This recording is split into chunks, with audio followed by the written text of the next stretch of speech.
19 a 21, ¿verdad? Voy a presentar.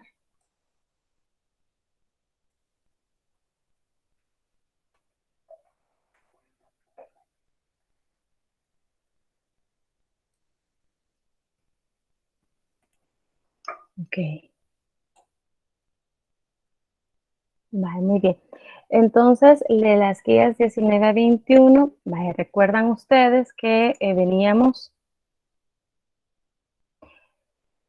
sí, sí, claro, veníamos, em, vimos todo lo que es la célula, que es la unidad básica de la vida, y luego vimos cómo empieza el origen embrionario del siguiente nivel de organización, que son los tejidos, ¿verdad?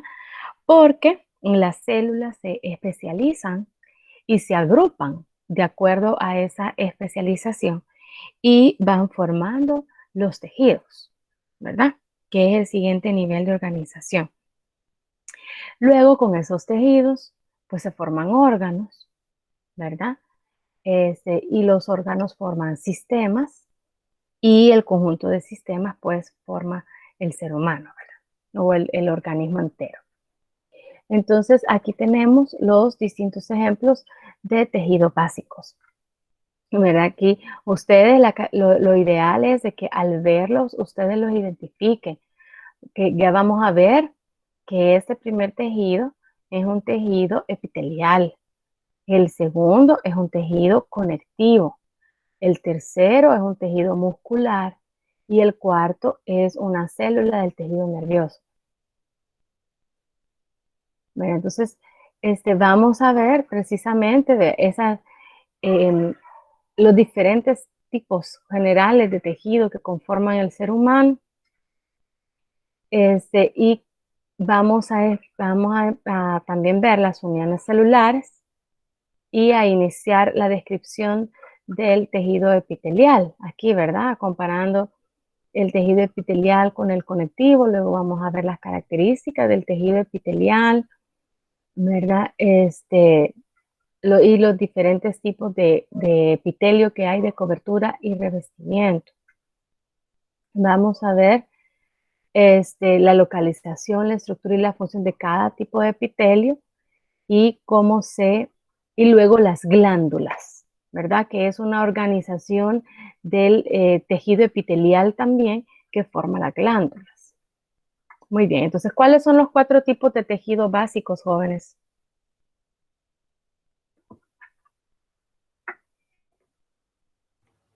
El epitelial, el conectivo, el muscular y el nervioso. Así es, esos son. Entonces, el epitelial está ubicado revistiendo las superficies corporales, por ejemplo, la piel es un epitelio. Entonces, el tejido epitelial va a revestir toda nuestra superficie del cuerpo. También tapizan órganos huecos, es decir, todo el tejido que nosotros, por ejemplo, percibimos en la boca, el que tapiza la pared de la cavidad bucal o el que rodea la lengua, ese también es tejido epitelial, igual que todas las cavidades y los conductos. Y luego que el tejido epitelial es el que forma las glándulas. Ahora, el tejido conectivo, este está más profundo al epitelial. Entonces iba a proteger y dar soporte al cuerpo y sus órganos. El tejido conectivo rodea a los órganos, les ayuda a mantenerse unidos, también provee de energía, ya que en él se almacena el tejido adiposo, ¿verdad? También ahí hay tejido inmunitario, de células inmunitarias, entonces por eso es que desempeña la función, ¿verdad? De protección. Luego tenemos el tejido muscular, que es el que forma los músculos y que ese tejido pues se caracteriza que puede contraerse, que puede generar fuerza y este es el que produce calor para calentarnos.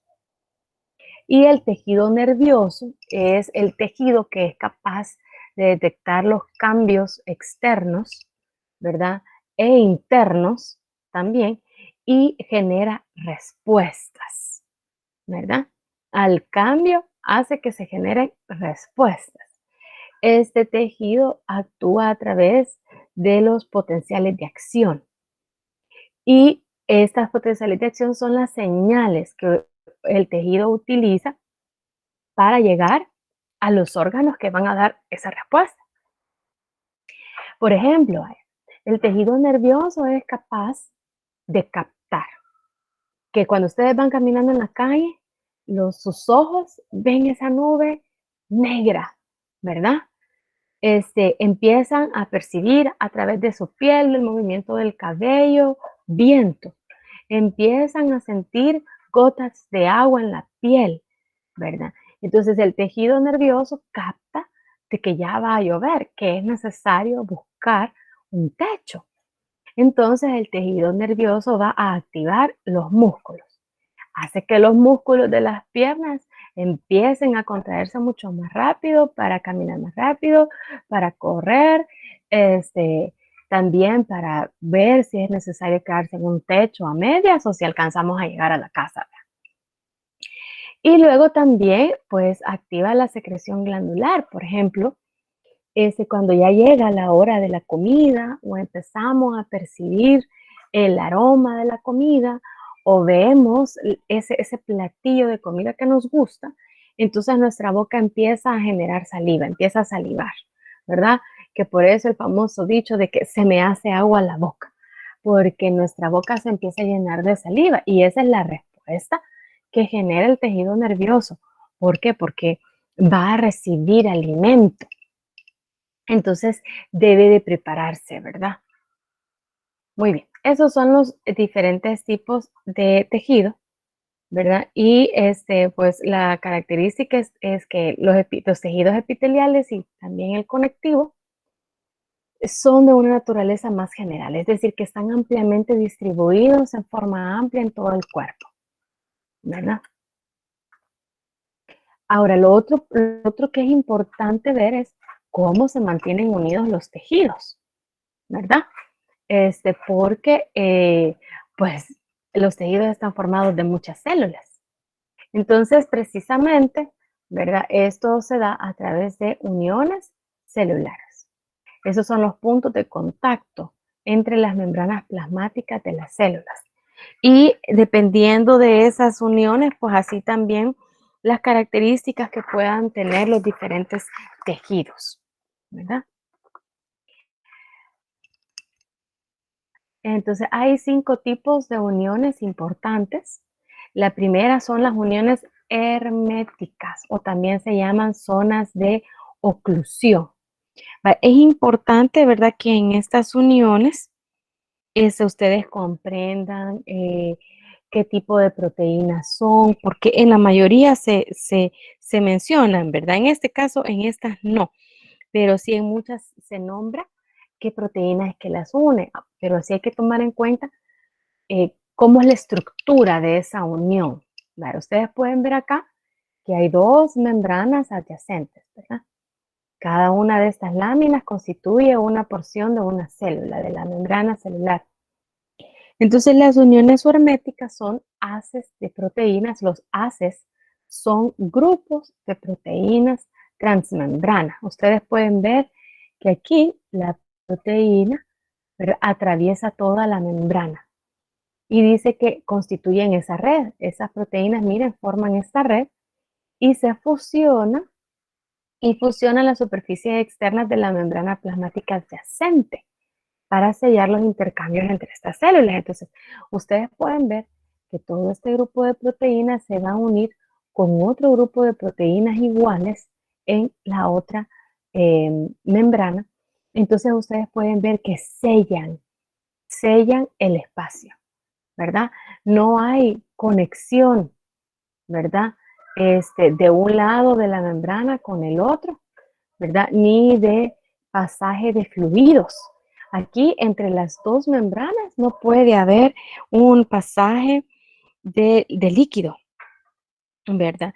Entonces, por eso es unión hermética. Algo hermético es algo que queda como bien cerrado, ¿verdad? Algo que queda como sellado, ¿verdad? Por eso dice aquí que sellan los intercambios. Entonces, esto impide el paso de algún líquido de un lado hacia el otro.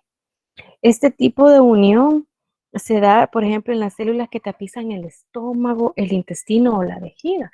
Y esto es importante, ¿verdad? Porque no queremos que el pipí, por ejemplo, entre o ingrese a la sangre nuevamente, ¿verdad?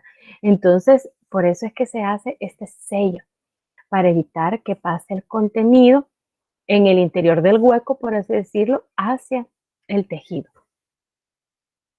Ahora hay otro tipo de unión que son las uniones adherentes, ¿verdad? Aquí es importante notar que se forma una placa densa de proteína. El anterior era una red. Vean ustedes aquí una red, similar a una red, a cualquier red que ustedes conozcan, una red de pescar, una red de las que se le ponen son bolsas de frutas, etcétera. Es una red. Ahora, la unión adherente es una placa densa de proteínas en el interior de la membrana plasmática que están unidas a proteínas de membrana y a microfilamentos del citoesqueleto. Entonces ustedes pueden ver acá que esta es la placa densa, que es la celestita, es una placa densa de proteínas y que están unidas a proteínas de membrana. Estas proteínas transmembranas se llaman caderinas.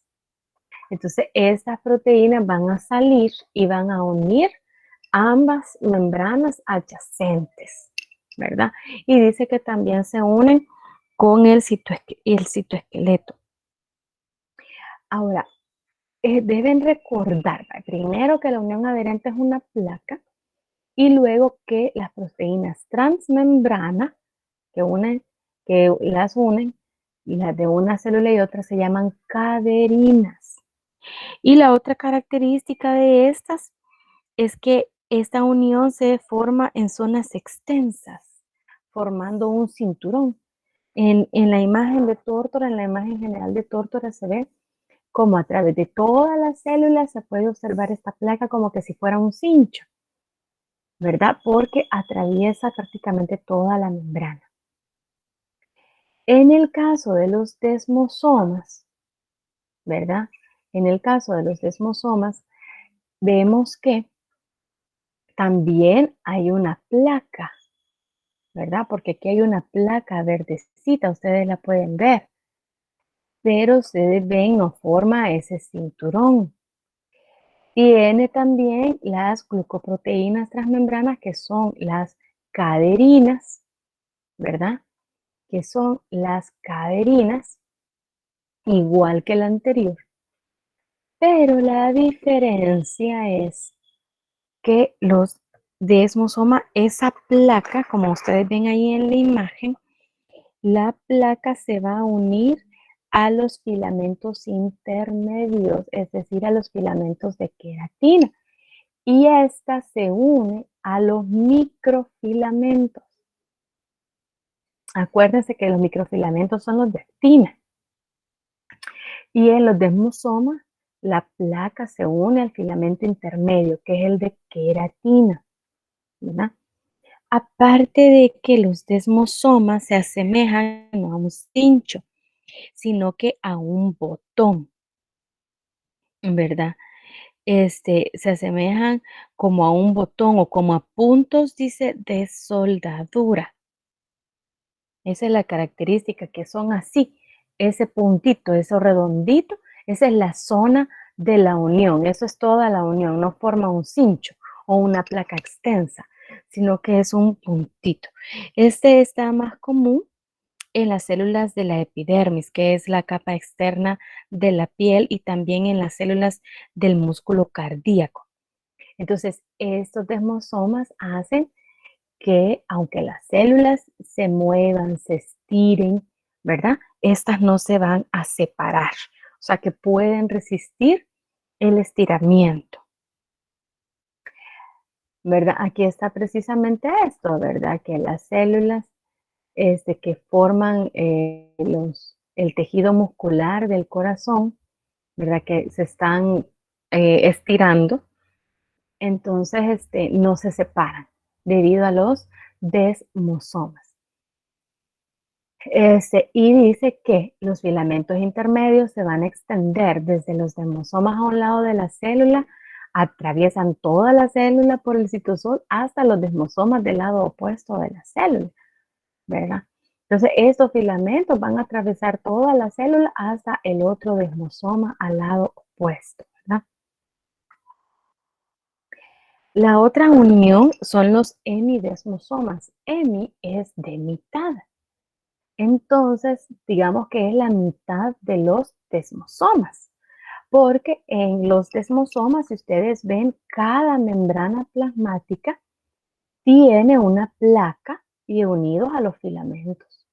Pero en el hemidesmosoma solo hay una placa, ¿verdad?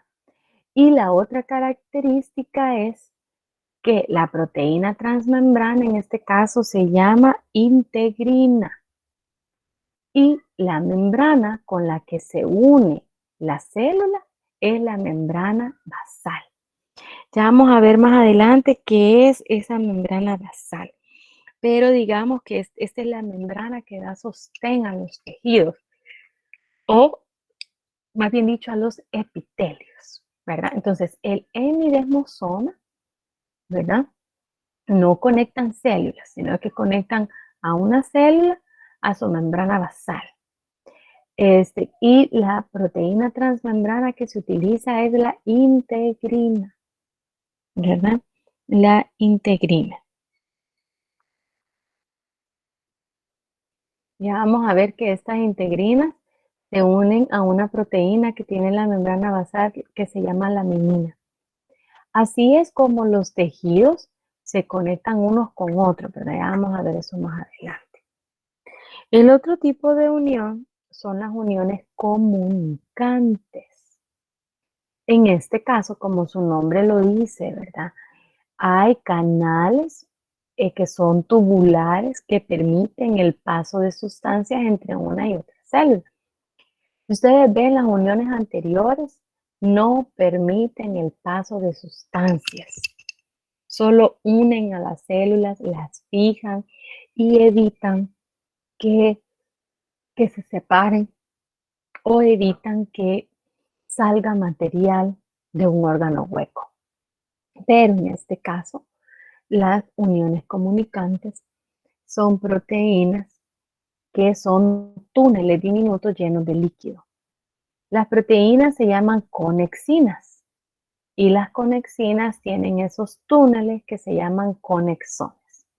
Entonces comunican a las células vecinas. Entonces lo que pasa a través de la membrana de una célula inmediatamente pasa a la otra. ¿Para qué se utilizan estas uniones? Bueno, es para los tejidos que deben comunicarse entre sí, ¿verdad? Por ejemplo, el tejido nervioso y el tejido muscular son tejidos que deben comunicarse entre sí para que todas las células se contraigan al unísono, ¿verdad? Entonces, por eso es importante este tipo de uniones y es muy abundante en el sistema nervioso, en el músculo cardíaco, en el músculo liso del tubo digestivo, porque todos estos tejidos pues tienen esa función, ¿verdad? De que se comunican, ¿verdad? Entonces aquí vemos, ¿verdad? Que aquí, por ejemplo, el corazón pues tiene tanto células nerviosas como musculares que deben comunicarse entre sí para que en lo que una cámara está contraída, la otra esté relajada. Cuando se contraiga la otra se relaje, ¿verdad? O, por ejemplo, en el intestino, ya que el músculo debe contraerse de una manera coordinada, ¿verdad? Muy bien. Pasamos ahora a otro punto. Si tienen alguna duda, jóvenes, con respecto a las uniones.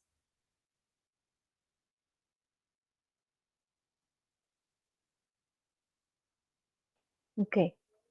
Como ahora, en esta guía vemos el tejido epitelial y luego vamos a ver el tejido conectivo. Entonces es importante comprender cuáles son las diferencias generales de estos tipos de tejido. Diferencias más bien estructurales. Vaya, ustedes pueden ver, pues con solo ver, ven que son dos tejidos diferentes, ¿verdad?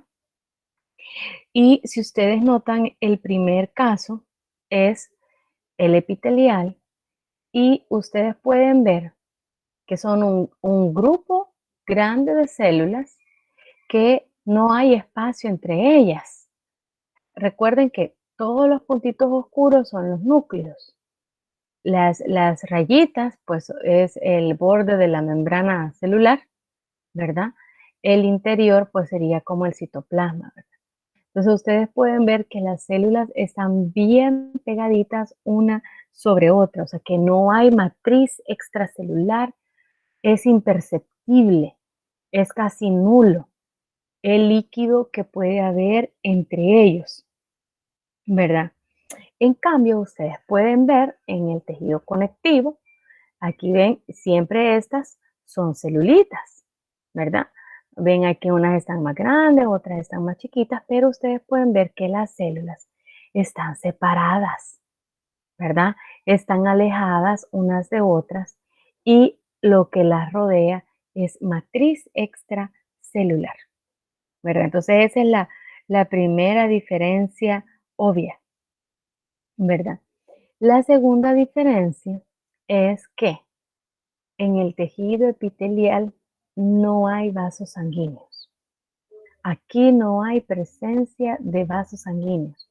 Por aquí no van ninguna vena, ninguna arteria. Diferente aquí, al tejido conectivo. En el tejido conectivo sí pasan vasos sanguíneos, ¿verdad? Muchos de estos más grandecitos pueden ser vasos sanguíneos, ¿verdad? Esa es otra diferencia importante.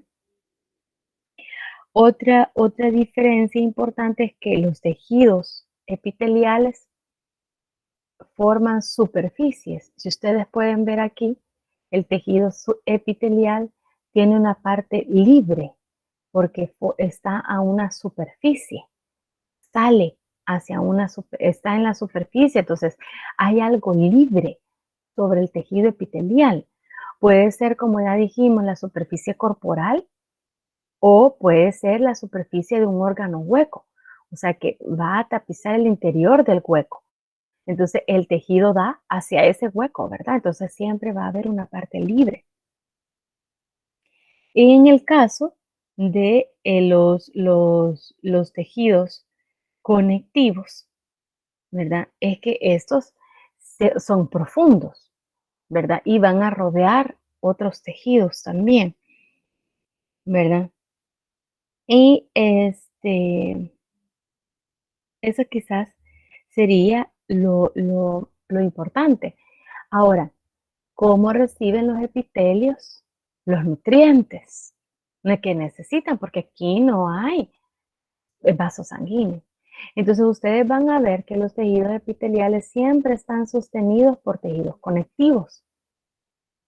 Entonces, los vasos sanguíneos que van a través del tejido conectivo y a través de la difusión, ¿verdad? Es como se van los nutrientes desde el tejido conectivo subyacente hacia todo el tejido epitelial, ¿verdad? Entonces, así es como ellos pues se unen y así el epitelial recibe sus nutrientes. Ok, pasemos ahora ya a ver lo que es el tejido epitelial. Los tejidos epiteliales se caracterizan porque sus células están dispuestas en láminas, es decir, que forman capas, una sobre otra, ¿verdad? Puede haber tejidos que solo tengan una capa y hay tejidos que tengan varias capas. Por ejemplo, aquí hay varias capas de células, ¿verdad? Dispuestas en láminas. ¿Cuáles son las funciones principales de los tejidos epiteliales? Bueno, son una barrera selectiva, ¿verdad? Es decir, que impiden el paso de sustancias. Una piel bien cuidada, una piel sin heridas, no permite que entren al cuerpo ni bacterias ni hongos patógenos. El tejido de la vejiga urinaria, por ejemplo, también protege para evitar la entrada de microorganismos patógenos desde la orina o desde el exterior hacia el interior, ¿verdad? Entonces, por eso son barreras selectivas. Son superficies secretoras porque liberan los productos sintetizados por las células sobre las superficies libres. Ya dijimos que los epitelios, por ejemplo, tapizan el interior del estómago. Entonces, estas células del epitelio del interior del estómago van a secretar una gran cantidad de moco, lo que evita que el estómago se dañe por el ácido gástrico. Aparte que también secretan ácido gástrico. En su nariz, por ejemplo, su nariz está recubierta de epitelio, la cavidad nasal, ¿verdad? Entonces, también las células del epitelio nasal van a liberar moco para atrapar las bacterias, el polvo y todo lo que pues, no debe de ingresar a los pulmones. Y son superficies protectoras porque resisten las influencias abrasivas del medio, ¿verdad? La piel pues, puede ayudarnos no nos protegen los órganos internos, ¿verdad? De los rayos del sol, ¿verdad? O de pues cualquier otra sustancia que pues la piel pues en cierto sentido la detiene, ¿verdad? También nuestra boca, por ejemplo, tiene la capacidad de que nosotros le ponemos de repente muy helado, de repente muy caliente y aún así resiste esos cambios de temperatura. Aunque a veces pues de que tan caliente que tomamos se nos pela la piel, pero si ustedes ven que se regenera bien rápido. Muy bien, lo otro es, eso es con respecto a las funciones, ¿verdad? Lo otro es que, como hemos visto, los epitelios tienen diferentes, por así decirlo, lados, ¿verdad? Entonces, como están formados por capas, estas capas tienen diferentes partes, ¿verdad? El epitelio aquí está representado por estas celulitas rosaditas. Aquí estamos hablando de una sola capa. Entonces, vemos que hay una superficie libre. Esa es la superficie apical. Eso es lo que hemos dicho, que los epitelios siempre tienen una superficie libre. Es la superficie apical. Esta. Luego, hay una superficie que se une a la membrana basal, que ya lo vimos por el hemidesmosoma, ¿verdad? Entonces, esa superficie de las células que se unen a la membrana, pues se llama superficie basal. Y la superficie con la cual se une una célula con otra es la superficie lateral, ¿verdad? También se puede nombrar como caras. Cara apical, cara basal, cara lateral. Ahora ya dijimos que los epitelios están sostenidos o ellos se sostienen en una membrana basal. Y esa membrana es la que separa el tejido epitelial del tejido conectivo, ¿verdad? Ustedes ven aquí que aquí entra este vasito. Y me pueden decir, Licky, ¿no que es? No que no tienen vasos sanguíneos. Sí, no tienen vasos sanguíneos, pero este es nervio. Nervio. Los nervios generalmente son amarillitos. El tejido epitelial sí está inervado porque percibimos las cosas a través de la piel. Ustedes pueden percibir a través de la piel si es una mano suave la que les acaricia, si le están picando la espalda del zancudo, si hay una superficie rugosa que les está molestando en algún lado. Entonces, sí está inervado. Lo que no tiene son vasos sanguíneos. Ahora, la membrana basal en la que está sostenida el epitelio está compuesta de dos partes. Una es la lámina basal, que es la que está adyacente al epitelio, ¿verdad? Dice que es muy próxima a las células epiteliales y las células epiteliales la secretan, ¿verdad? ¿Cuál es la proteína que contienen? Ya la habíamos mencionado, tiene la laminina, ¿verdad? Que es la que se une a las integrinas, ¿verdad? Del desmosoma, y también tiene colágeno, así como glucoproteínas y proteoglucanos. Eso forma la lámina basal. Y la otra parte de la membrana basal, que es la más alejada o subyacente, se llama lámina reticular. Es esta otra porción un poquito más celestito claro. Aquí tiene proteínas sintetizadas por las células del tejido conectivo, que es el fibroblasto. Entonces, los fibroblastos, aquí hay un fibroblasto, es esta celulita alargadita, ¿ves? Él forma la lámina reticular, ¿verdad? Ayuda a adherir y a sostener el tejido epitelial a la membrana, ¿verdad? También dice que a través de esta membrana, pues van a migrar células. Esa migración de células ayuda a cuando hay una reparación de los tejidos. Cuando se nos daña la piel porque se nos introduce algo, la piel tiene que regenerarse.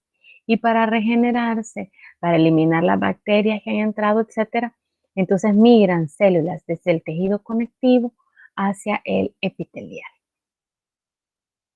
Si va surgiendo alguna duda, jóvenes, por favor, no duden en decirlo. Muy bien. Y lo otro, entonces, como ya vimos las funciones, son de protección porque la piel nos protege, ¿verdad? De filtración y de secreción, de filtración, porque, por ejemplo, en los riñones, el riñón, el tejido epitelial que está en un órgano especializado del riñón, en un organulo, que es la nefrona, entonces filtran el plasma y le quitan todo lo malo al plasma para formar la orina. En el caso de la secreción, ya vimos que tanto los epitelios de la cavidad nasal producen moco, el del estómago produce moco, él es el que produce el jugo gástrico, el del intestino produce el jugo intestinal. Entonces se da la secreción. También da absorción porque el tejido epitelial es el que tapiza el intestino, el hueco del intestino. Entonces, son las células del tejido epitelial las que absorben los nutrientes de los alimentos. Y también ayudan en la excreción, ¿verdad? Porque tanto las células del riñón como las células también del intestino secretan sustancias nocivas para el cuerpo. Y también el tejido que tiene la vagina interiormente, que es el tejido epitelial, es el que pues ayuda, debido a que se estira y se encoge, pues ayuda a eliminar la orina del cuerpo. Muy bien. Entonces, los tejidos epiteliales, ¿verdad? De acuerdo a sus funciones, pueden ser epitelio de cobertura y revestimiento, por ejemplo, los que forman la capa externa de la piel o de algunos órganos internos, o la capa interna de los vasos sanguíneos. Entonces ustedes pueden ver aquí, este es un vaso sanguíneo, puede ser, ¿verdad? Está formado por un epitelio, ¿verdad? Así los diferentes tipos de epitelios que hay. Entonces tienen esa función de cobertura y revestimiento. Entonces forman, ¿verdad? Este tipo de epitelio, cobertura y revestimiento. Y el otro tipo de epitelio es el glandular, que son tipos especializados de células epiteliales que forman estructuras, ¿verdad? A través de las cuales se secretan sustancias y que también las vamos a ver. Muy bien, entonces, para nombrar o clasificar los tejidos epiteliales de cobertura y revestimiento, porque primero vamos a ver todo el tejido de cobertura y revestimiento y después vamos a ver las glándulas. Entonces, para nombrar el tejido epitelial se toman dos criterios. Uno, la disposición celular en capas, es decir, de cuántas capas consta el tejido. Ese es un criterio que se toma en cuenta para ponerle nombre. Y lo otro es la forma de la célula. ¿Qué forma tiene la célula? Entonces así veamos las diferentes capas que pueden haber y las diferentes formas celulares que pueden haber, ¿verdad? Ahora, en cuestión de las capas, pueden haber epitelios de una sola capa. En este caso, el epitelio se llama epitelio simple, porque consta de una sola capa de célula. Y es precisamente estos epitelios los que tienen estas funciones de difusión y absorción, ¿verdad? Porque es este tipo de epitelio de una sola capa, el que reviste las paredes del intestino, ¿verdad? O de los conductos del riñón donde se filtra el plasma. Pero hay un tipo especializado de epitelio que que es simple, pero se llama pseudoestratificado. El pseudo quiere decir falso, ¿verdad? Entonces, ¿por qué? Porque es un epitelio falso estratificado. ¿Eso qué quiere decir? Que da la apariencia de tener dos capas de células, pero realmente solo es una. Entonces, ¿cómo detectamos las capas de las células? ¿Vale? Si ustedes ven en el epitelio simple, vemos que solo hay un núcleo y los núcleos están a un mismo nivel, ¿verdad? Entonces eso nos dice claramente, porque lo que más se distingue es el núcleo, ¿verdad? Eso nos dice que el epitelio solo tiene una capa. Pero ustedes ven en el pseudoestratificado, miren, aquí hay un nivel de núcleos y aquí hay otro nivel de núcleos. Entonces parecen dos capas, ¿verdad? Pero esto es solo la apariencia. ¿Por qué? Porque ustedes pueden ir viendo en este dibujito celulita por celulita. Todas las celulitas tienen contacto con la membrana basal. Entonces, realmente, todas las células están en una misma capa, pero hay unas células más altas, por así decirlo, porque han crecido más, y unas células más bajitas, ¿verdad? Entonces, por eso es que sus núcleos se posicionan en diferentes niveles. Entonces, por eso es pseudoestratificado, porque da la apariencia de ser un epitelio estratificado por tener dos capas, pero realmente solo es una capa. Y luego el epitelio estratificado, que cuando ya el epitelio tiene dos o más capas, es epitelio estratificado, ¿verdad? Entonces aquí tenemos una capa, dos capas, tres capas, cuatro capas. Este se llama epitelio estratificado, ¿verdad? Entonces, de acuerdo a las capas, tenemos simple, estratificado y pseudoestratificado. Así se llama, ¿verdad? Los tres tipos según las capas. Ahora, según las formas de las células. Esta es la primera forma celular. Si ustedes ven, esta forma celular es plana, es porque la célula es delgada. Si ustedes ven, es bien delgadita, entonces por eso se llama pavimentosa o escamosa, porque parece piso, parece pavimento, ¿verdad? Parecen como si fueran los mosaicos del piso, ¿verdad? Entonces por eso este tipo de forma celular es pavimentosa o escamosa, ¿verdad? Este tipo de célula es en la cual tiene sus mismas medidas a todos lados. O sea que tiene lo mismo de ancho que de alto y grosor, ¿verdad? Entonces, este tipo de celulita se llama cúbico, ¿verdad? Cúbico. Digamos que este tipo de células son las más escasas. Y luego tenemos las células cilíndricas. Estas células son más altas que anchas.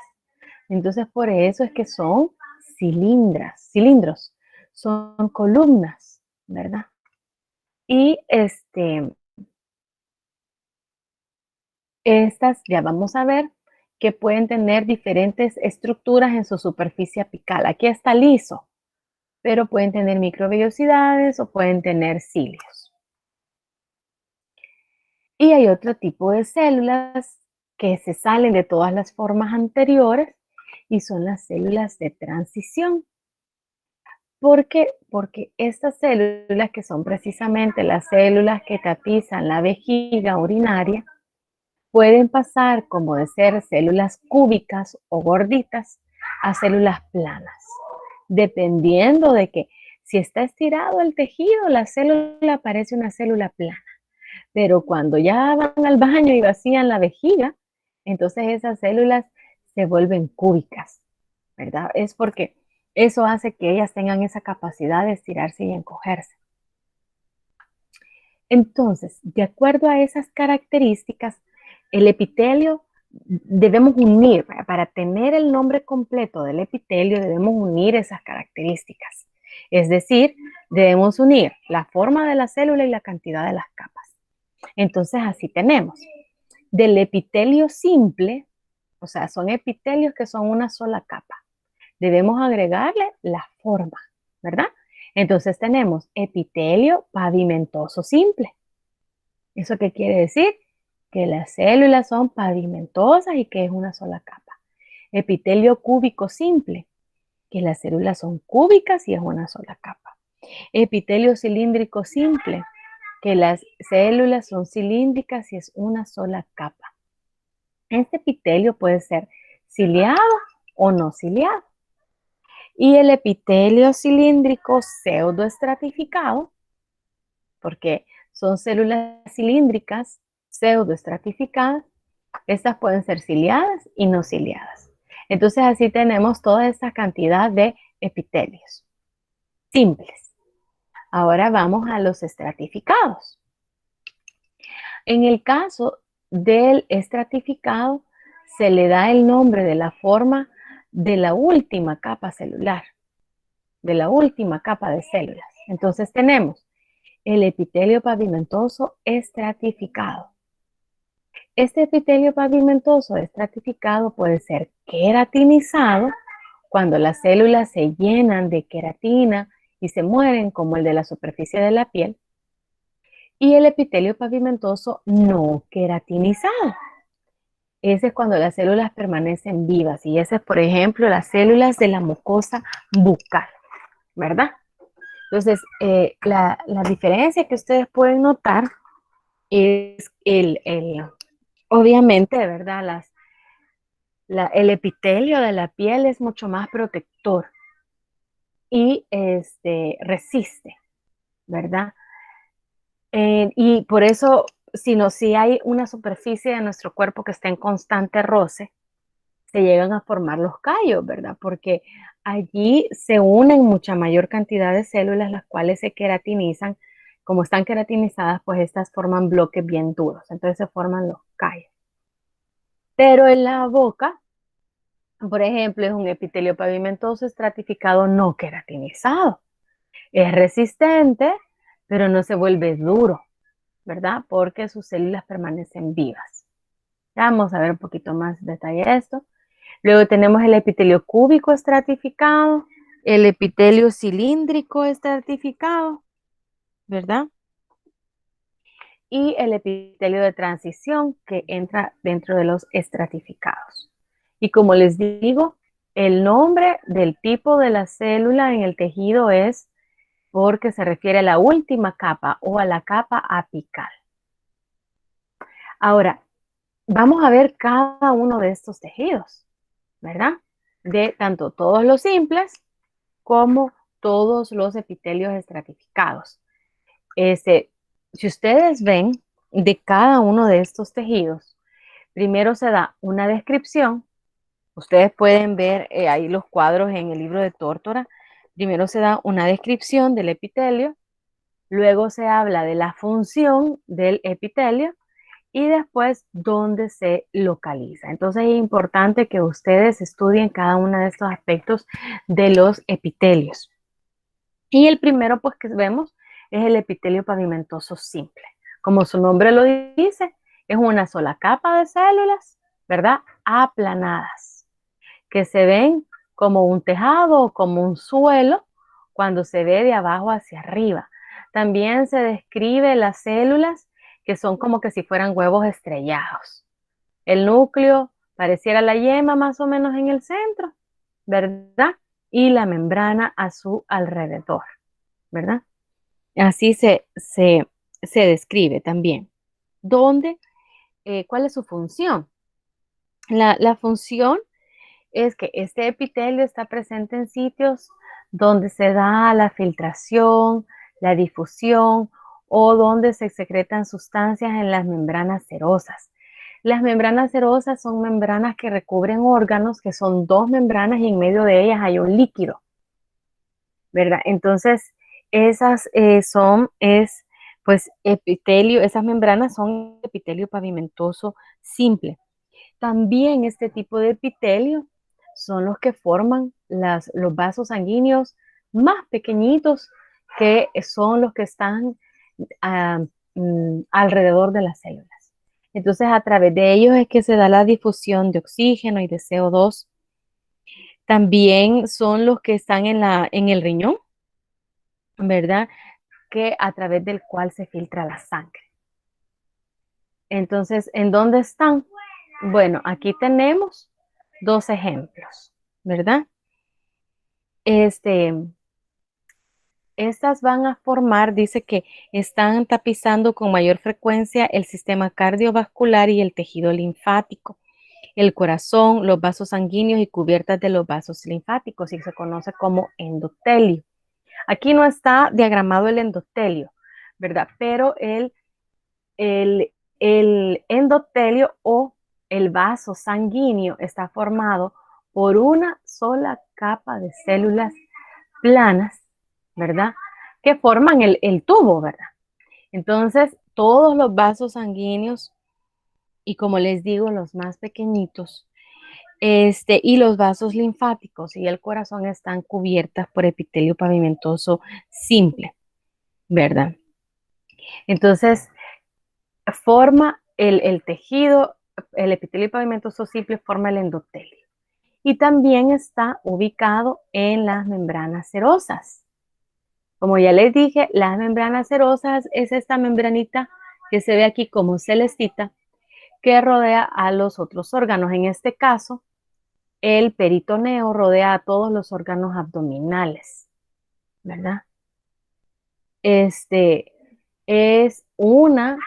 aquí se ve una de las dos capas que consiste en un epitelio pavimentoso simple, ¿verdad?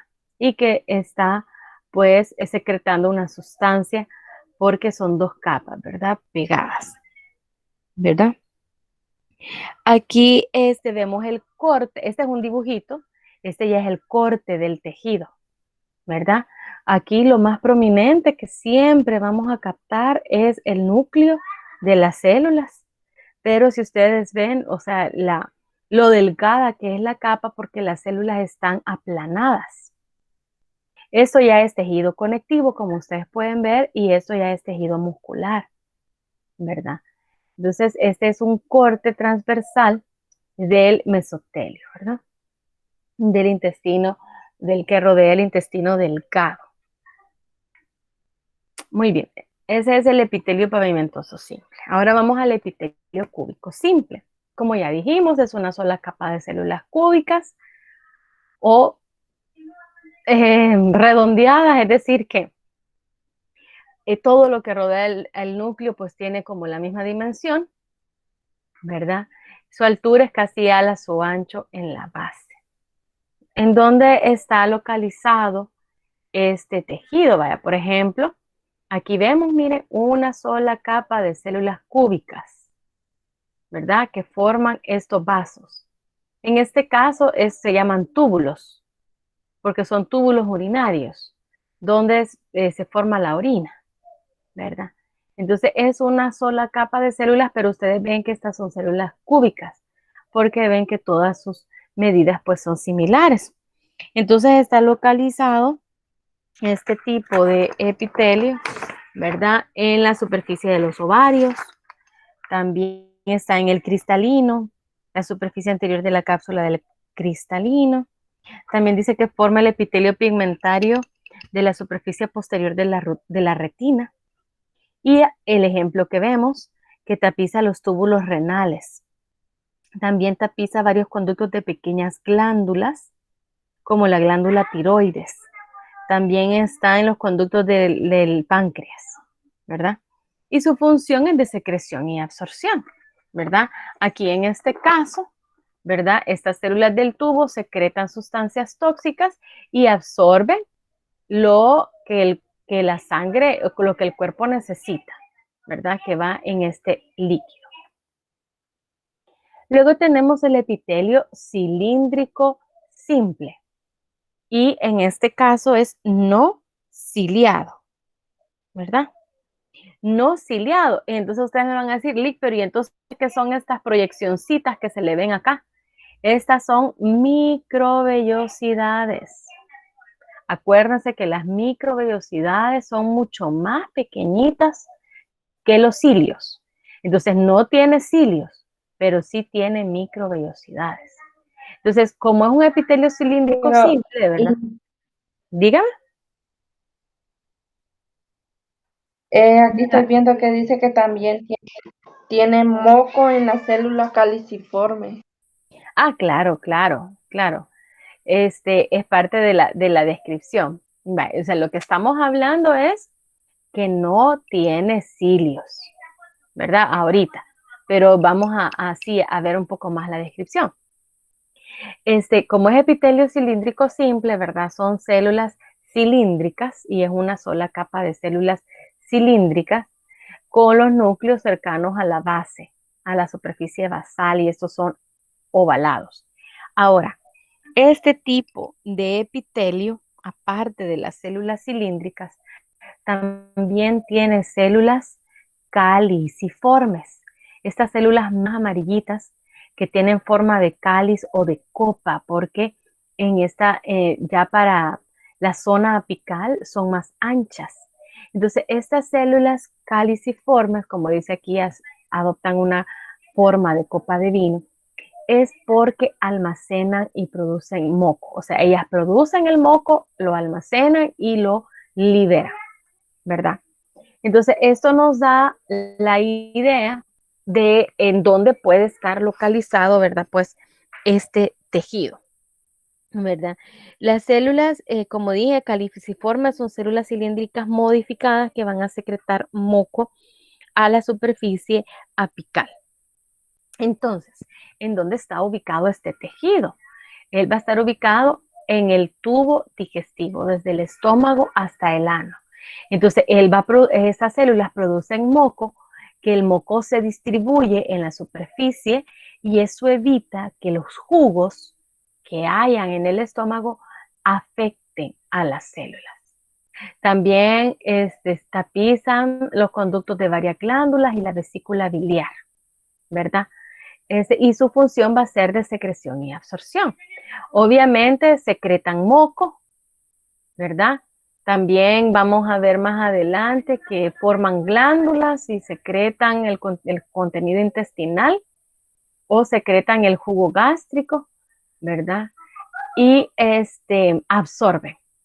Las células, tanto del estómago, ya empiezan a absorber agua y algunos iones, ¿verdad? Como las del intestino que absorben todos los nutrientes, ¿verdad? También vamos a ver de que este moco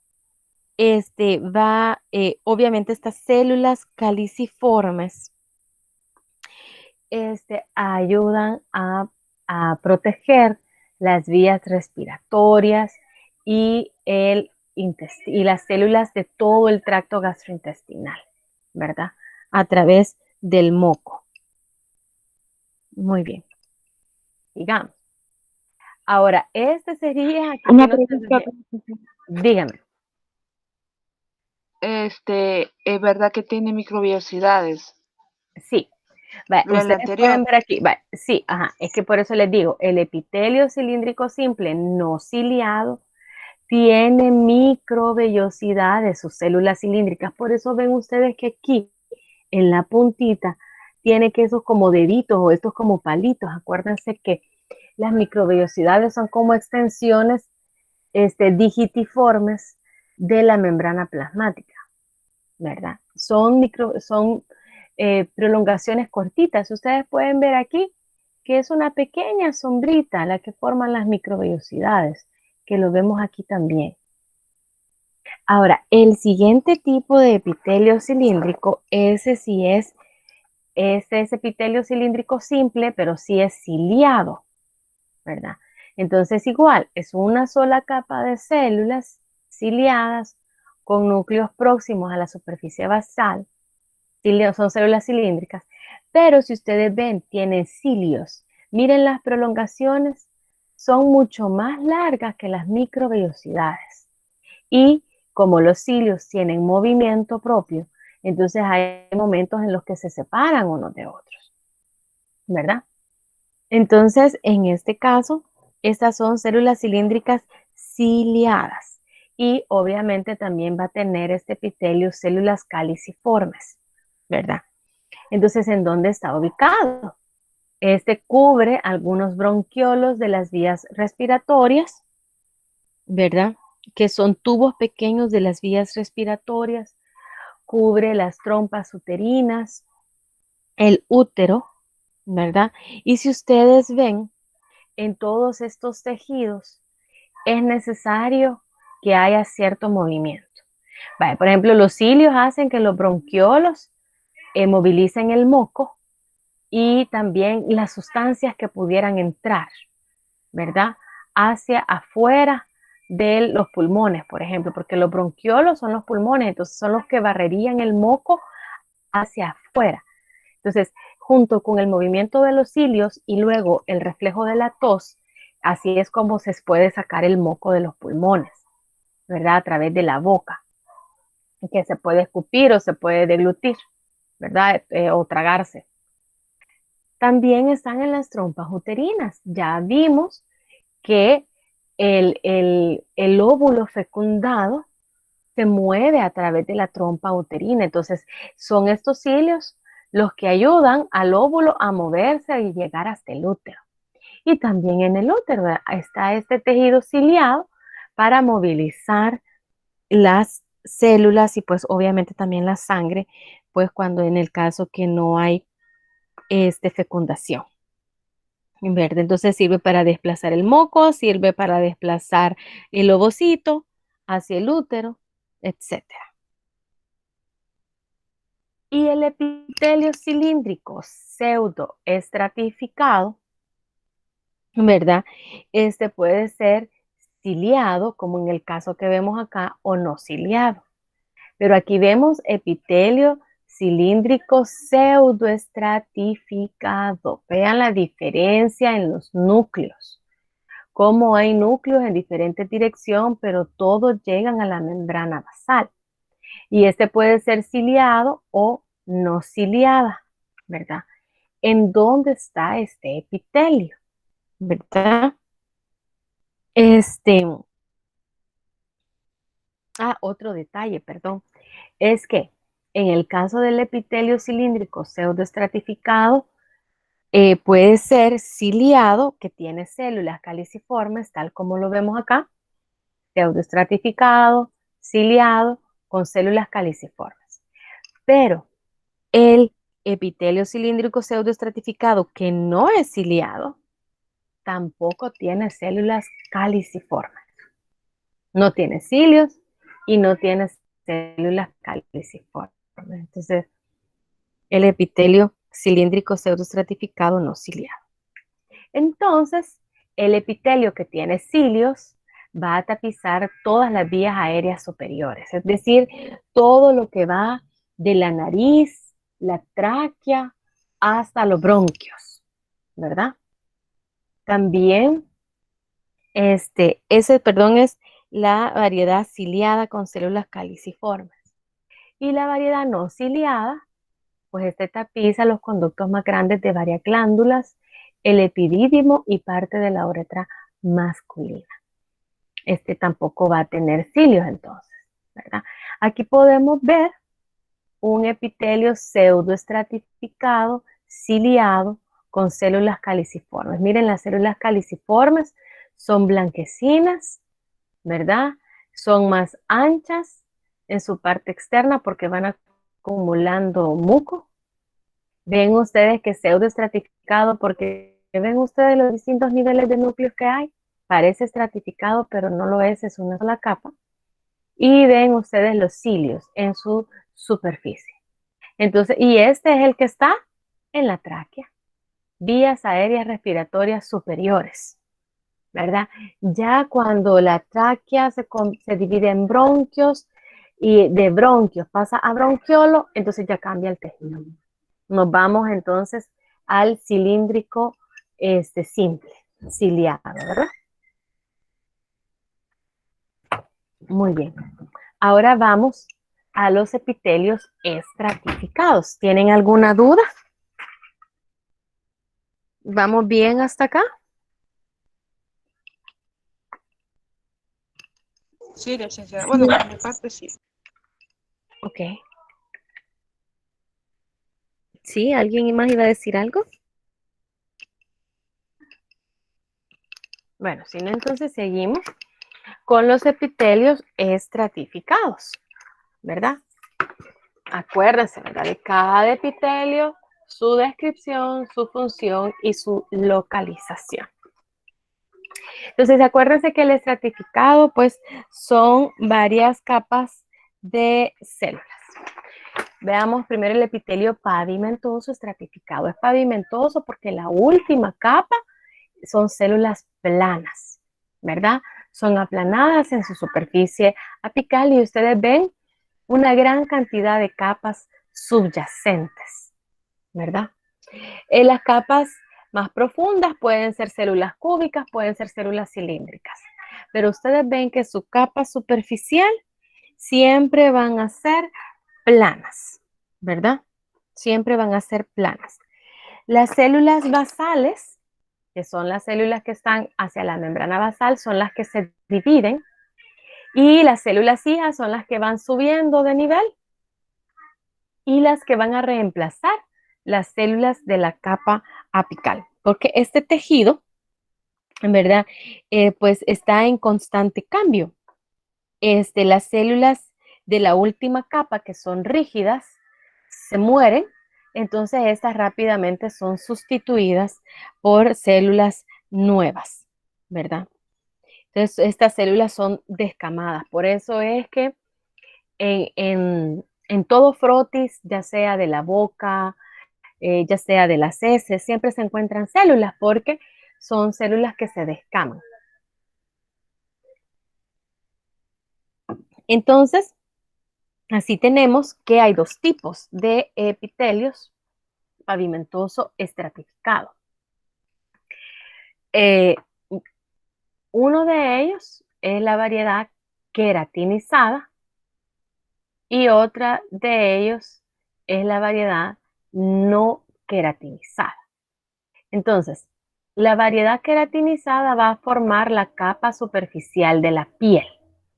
Vamos a ver, aquí no hay aquí que casi es la capa superficial de la piel. ¿Por qué podemos caracterizar cuando es queratinizada?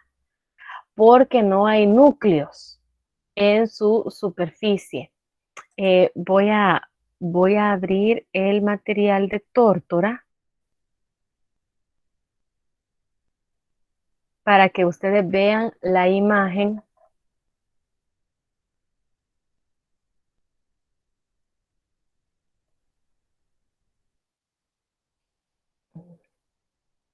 No puedo, permítanme. Voy a abrir, yo tengo el libro, para que ustedes puedan ver la variedad queratinizada, cómo se puede observar.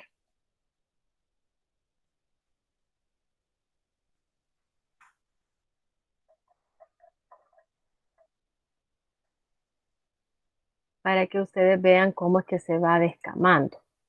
Entonces voy a interrumpir ahí la presentación y les voy a presentar en el libro de Tórtora. ¿Ya pueden verlo? Entonces, esta que ven ustedes aquí, esta es la variedad queratinizada. Esta que se ve como cafecita.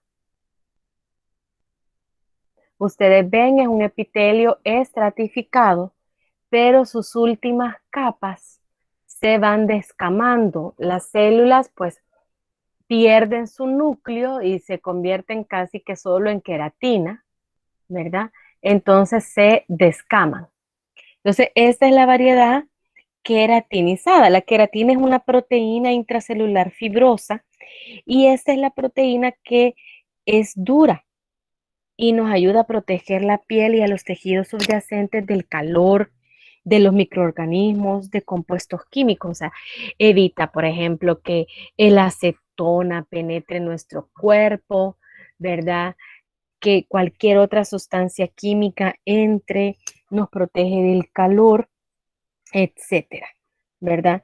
Y que la queratina va aumentando, dice, cuando las células se van alejando cada vez más del riego sanguíneo, o sea, les va llegando menos sangre, entonces se van llenando de queratina, ¿verdad? Y luego sus órganos los mueren, entonces finalmente pues se va a descamar, ¿verdad?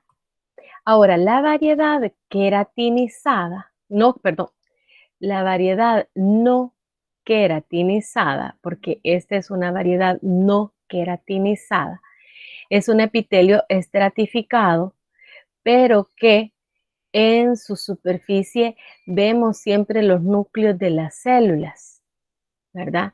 Siempre hay núcleos celulares porque las células continúan vivas, ¿verdad? Sí son aplanadas, pero en este caso, pues no llegan a tener esas grandes cantidades de queratina y dice que este tejido permanece húmedo por la secreción constante del moco de las glándulas salivales y las mucosas. O sea, este tejido, ¿en dónde está localizado? Voy a dejar de compartir aquí y voy a volver a la presentación.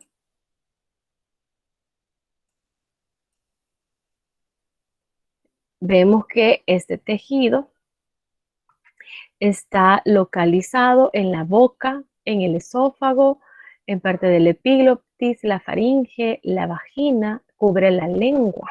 Entonces son las superficies húmedas, ¿verdad?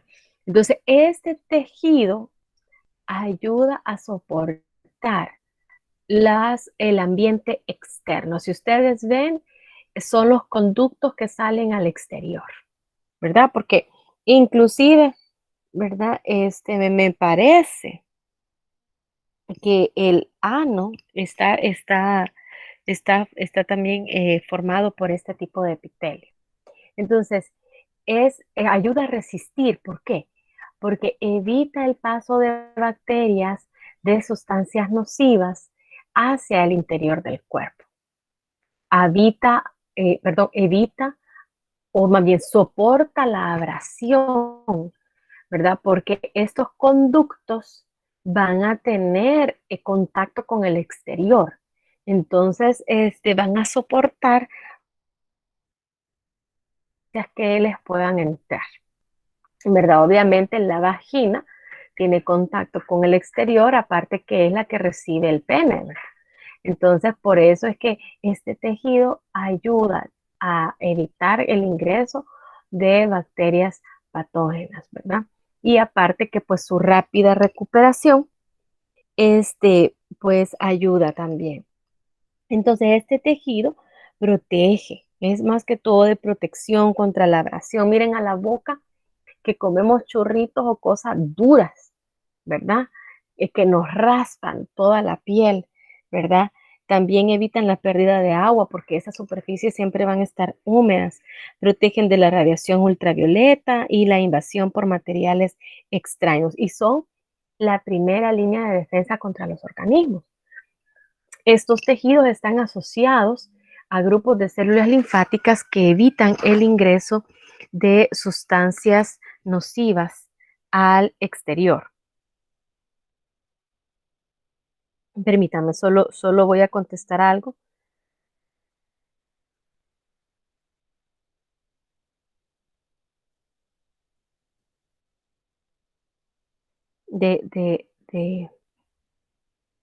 Muy bien. Ahora vamos al epitelio cúbico estratificado, ¿verdad? Aquí vamos nuevamente que son 2 o más capas de células y las células de la cara apical son cúbicas. Como les digo, este epitelio es como de los más escasos, es bastante infrecuente, como dice aquí, y está localizado en los conductos de las glándulas sudoríparas y las esofágicas del adulto y parte de la uretra masculina, ¿verdad? Ahí podemos encontrar este epitelio y su función es de protección, secreción y absorción limitadas, ¿verdad? Obviamente las glándulas sudoríparas son las que producen el sudor, las esofágicas pues van a producir saliva, ¿verdad? Y la uretra pues pudiera producir cierto líquido lubricante. Epitelio cúbico estratificado. Ahora vamos al epitelio cilíndrico estratificado. Es de las capas, acuérdense que siempre tomamos en cuenta la capa de la luz, la capa apical, ¿verdad? En ese sentido, las células son cilíndricas, ¿verdad? También es un tejido bien escaso. Las capas las células de las capas basales, estas que tienen formas irregulares, ¿verdad? Y está localizado cubriendo parte de la uretra, los conductos excretores grandes de algunas glándulas como las del esófago, pequeñas áreas de la mucosa anal y parte de la conjuntiva del ojo. Como vimos, siempre este es escaso y su función es de protección y de secreción, ¿verdad? Es estratificado, cilíndrico estratificado. Y luego pasamos al último epitelio estratificado, que es el de transición, ¿verdad? Se llama así porque tiene un aspecto variable. Es decir, como que va de un tipo de epitelio a otro tipo de epitelio. Por eso es transicional. Entonces, si el epitelio no está relajado, como lo vemos acá, las células parecieran unas células cúbicas bien grandes, ¿verdad? Células que ustedes ven son regordetas, son binucleadas. Esas son características especiales de ese epitelio, que las células tienen 2 núcleos y tienen forma de cúpula, es decir, que tienen un abultamiento en la superficie apical cuando no está estirado. Pero cuando cambia a estar estirado, entonces la célula se aplana. La célula, no, aquí no, la célula se hace más delgada. En el material de tórtora pueden ver la diferencia. O sea, por eso es de que la célula puede estirarse porque tiene una gran cantidad de citoplasma. Entonces ella es capaz de soportar un gran estiramiento. Cuando la vejiga se llena, las células se estiran. Cuando luego de que hacemos pipí, pues el epitelio, el músculo nuevamente se contrae o se encoge, entonces las células vuelven a su estado relajado, así en forma de cúpula o redonda o regordeta, ¿verdad? Entonces su función es que permite el estiramiento de los órganos urinarios porque hace que la vejiga pueda estirarse y después volver a su posición normal o a su tamaño normal. Y también mantiene una cubierta protectora sin romperse, es decir que aunque la vejiga esté bien llena y el tejido bien estirado, pues el pipí no va a entrar al tejido, ¿verdad? No va a penetrar. Entonces por eso es de protección. Y está ubicado desde los uréteres, que es donde pasa la orina del riñón a la vejiga, está en la vejiga y parte de la uretra, ¿verdad?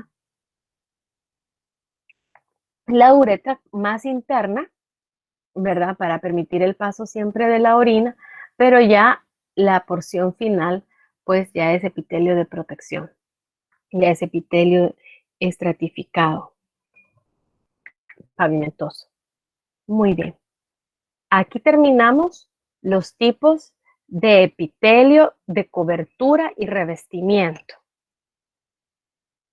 ¿Tienen alguna duda? Es importante aquí que hagan ustedes la relación de las imágenes con la teoría, porque la idea es que lo aprendan a identificar. Sí, es cierto, en el examen de la sub 4 no se les van a poner imágenes, ¿verdad? Se les va a preguntar en base a la teoría, pero en el laboratorio de tejidos, ahí sí va la pregunta a través de imágenes. Entonces, desde ya vayan haciendo esa relación, ¿verdad? Ahora vamos al tejido glandular, el epitelio glandular. La función del epitelio glandular es la secreción. Estas son distintos tipos de glándulas, ¿verdad?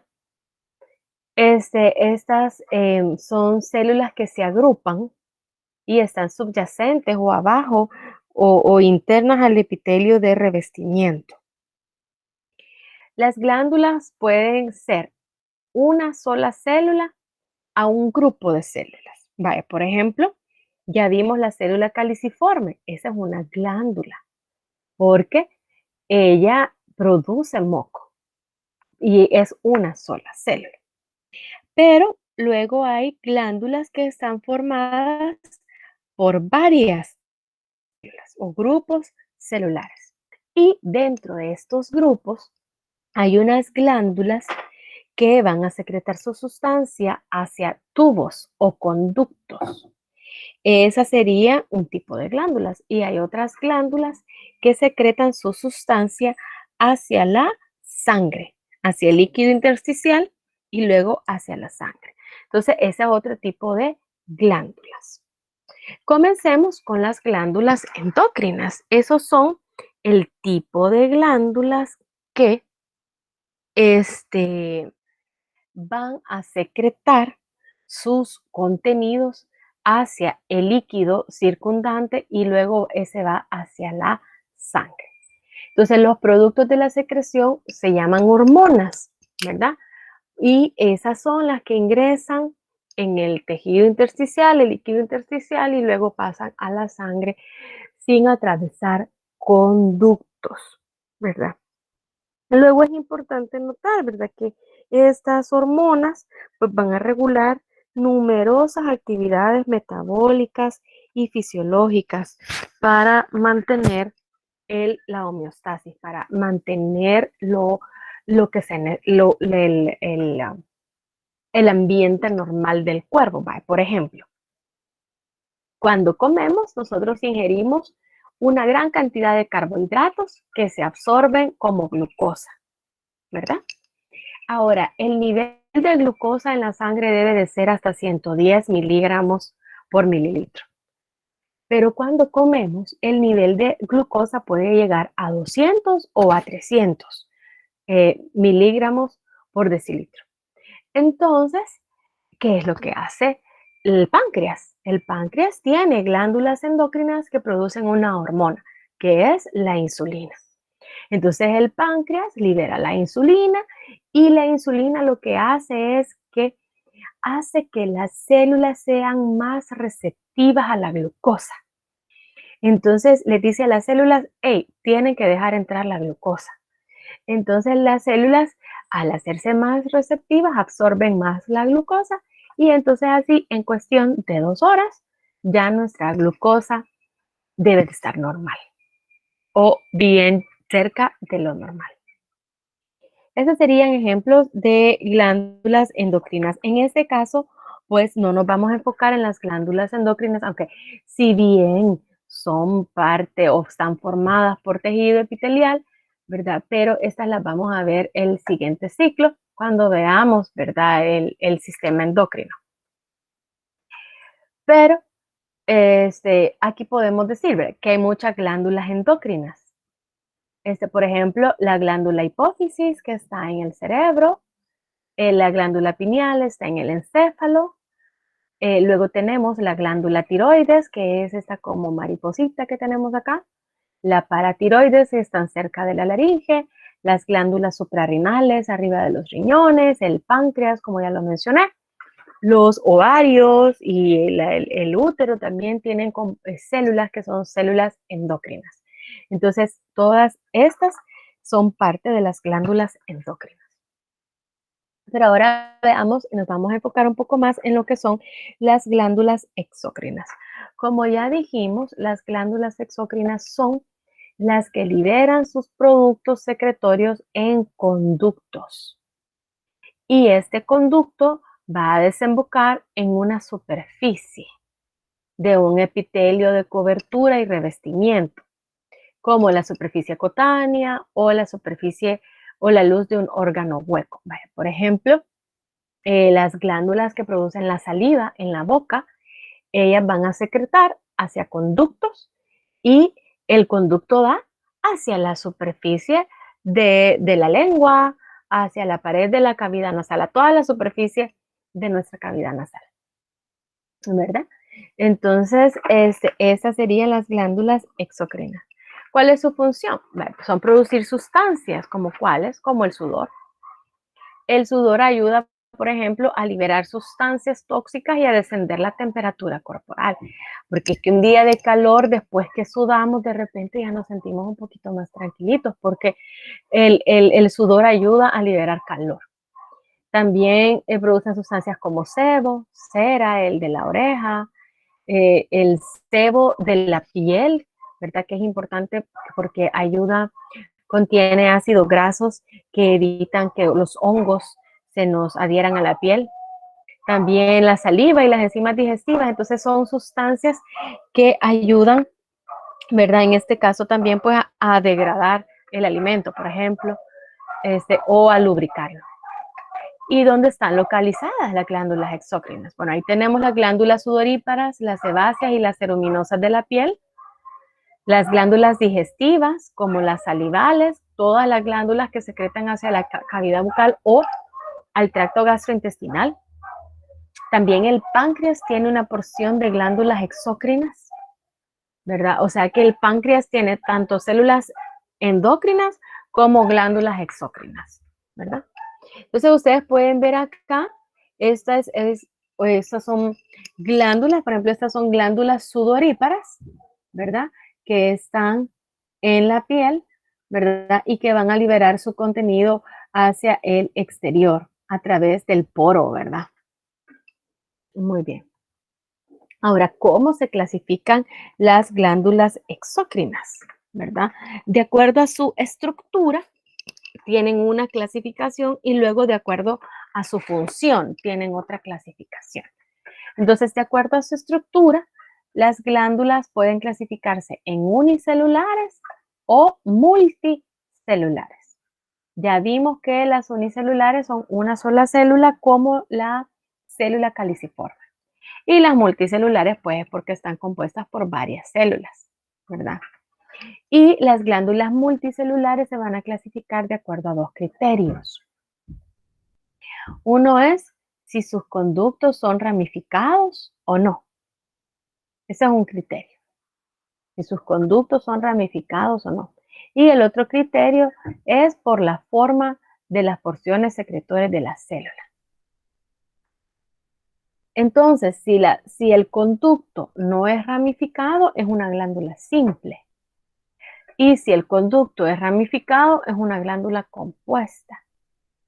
Si la porción secretora es tubular, es como un tubo, son células tubulares. Y si la porción secretora es redondeada, es como una bolsa, entonces se llaman acinares o alveolares. Y hay glándulas que tienen tanto porciones tubulares como acinares, entonces son túbulo-acinares. Entonces la glándula puede ser simple tubular, simple acinar, compuesta tubular, compuesta acinar, simple, no, tendría que ser compuesta túbulo acinar, creo que así, eso es. Túbulo acinar compuesta, así es. Entonces las combinaciones de estas características son los que forman las clasificaciones, ¿verdad? Entonces ustedes pueden ver acá, miren, la porción tubular o el conducto se pinta en morado. Entonces, ustedes ven en todos estos ejemplos, el conducto es uno solo, no se ramifica, es uno solo. Entonces, por eso son glándulas simples, ¿verdad? Entonces, en este caso, si ustedes ven, vamos a ver también la porción secretora, si es un solo tubo, si es delgadito o si es gordito posteriormente. Si es gordito, dijimos que son acinares, ¿verdad? Entonces, por eso sí tenemos tubular simple, porque es forma tubular y es un solo conducto. Este es tubular simple, pero es ramificada. Este es acinar simple, ramificada. Y este es solo acinar simple. Y este es tubular simple enrollada. Porque la porción secretora es un conducto que está enrollado, no está ramificado. Entonces ustedes pueden ver, ¿va? Aquí hay tubular simple ramificada y tubular enrollada. Aquí está el acinar simple y el acinar simple ramificado. ¿Verdad? O sea, se combinan ambas características. Y luego las compuestas. Ustedes pueden ver en las compuestas, miren el túbulo, el conducto es ramificado. Aquí hay tres ramas, aquí hay otras 3 ramas. Entonces, por eso son glándulas compuestas. Y están siempre las formas tubulares y las formas acinares. Y las que combinan tubular con acinar. Entonces tenemos la tubular compuesta, la acinar compuesta y la túbulo-acinar compuesta. Aquí no se dice si es ramificada o no, sino que ya se sabe, ¿verdad? Todas son ramificadas. Entonces así se clasifican. Bueno, tenemos los ejemplos. La tubular simple son las glándulas del intestino grueso, por ejemplo. La tubular simple ramificada tenemos las glándulas gástricas, las del estómago. La tubular simple enrollada tenemos las glándulas sudoríparas, son así. La acinar simple son las glándulas de la uretra peniana. Y la acinar simple ramificada son las glándulas sebáceas. La tubular compuesta son las glándulas bulbouretrales o de Cooper, ¿verdad? Que forman parte de las glándulas que lubrican el pene. Las glándulas mamarias, la acinar compuesta, son ejemplos de ellas las glándulas mamarias. Y las túbulo-acinar compuestas, tenemos el ejemplo de las glándulas acinares del páncreas. Ahora, según su función o cómo ellas realizan su función de excreción, cómo es que la glándula libera sus secreciones, entonces de acuerdo a eso hay otra clasificación, ¿verdad? Obviamente el proceso de secreción pues va a iniciar en el aparato de Golgi. Si ustedes se recuerdan, el aparato de Golgi es el que empaqueta todas las sustancias que van a llevarse hasta afuera de la célula, ¿verdad? Entonces, en el caso de las glándulas merocrinas, las secreciones se sintetizan en los ribosomas adheridos en el retículo endoplásmico, se clasifican y envuelven en el aparato de Golgi y se liberan por exocitosis en vesículas secretoras. Entonces ustedes ven acá, obviamente del núcleo, manda la señal a los ribosomas a través del ARN mensajero, ¿verdad? Se producen las proteínas en el retículo endoplásmico rugoso, se modifican en el aparato de Golgi y luego se liberan por exocitosis. Así funcionan casi todas las glándulas exócrinas del cuerpo, son merocrinas. Y aquí tenemos, por ejemplo, las glándulas salivales, como esta que tenemos acá, que es la parótida, y el páncreas. Liberan sus secreciones por exocitosis. Ahora, las glándulas apócrinas son las glándulas en que acumulan los productos en su superficie apical, ¿verdad? De las células excretoras, y esa porción de la célula se desprende del resto por exocitosis para liberar las secreciones. Entonces ustedes ven acá, la célula está formando esa sustancia, en este caso es el sebo, ¿verdad? Y ya cuando se va a liberar esa secreción, se debe de desprender del resto por exocitosis, ¿verdad? Aquí vemos, ¿verdad? Como rápido, o sea, se secretan una gran cantidad de sustancias de una sola vez, porque todo lo acumulado se libera de una sola vez, ¿verdad? La porción remanente de la célula se repara a sí misma y el proceso se repite. Aquí vemos que la célula se está reparando y el proceso se va a repetir, ¿verdad? Esto no sé por qué dice aquí que la célula madura se muere, porque realmente este, eh, este, no es que la célula se muera, sino que se repara a sí misma. De hecho, dice que realmente no debería de ser diferente la apócrina de la exocitosis o de la anterior, de la merocrina, porque siempre es una exocitosis y la célula se repara. Sin embargo, en las glándulas holócrinas, aquí sí, la célula acumula el producto de su secreción en el citosol, la célula madura, se rompe y se convierte en el producto de la secreción. O sea que toda ella realmente se muere y se convierte en el producto de la secreción, ¿verdad? Entonces, ahí sí, la célula descamada se sustituye por una nueva célula totalmente, ¿verdad? Y dice que la célula de la glándula sebácea de la piel forma un ejemplo de este tipo de célula, que ella totalmente, pues prácticamente se destruye y luego debe de formarse una nueva de otra célula para reemplazarla. Esa es la glándula holócrina. Ok, entonces hasta aquí llegaríamos, jóvenes. Recuerden que donde está la guía está el material. Si ustedes no pueden, por ejemplo, descargar los videos, lean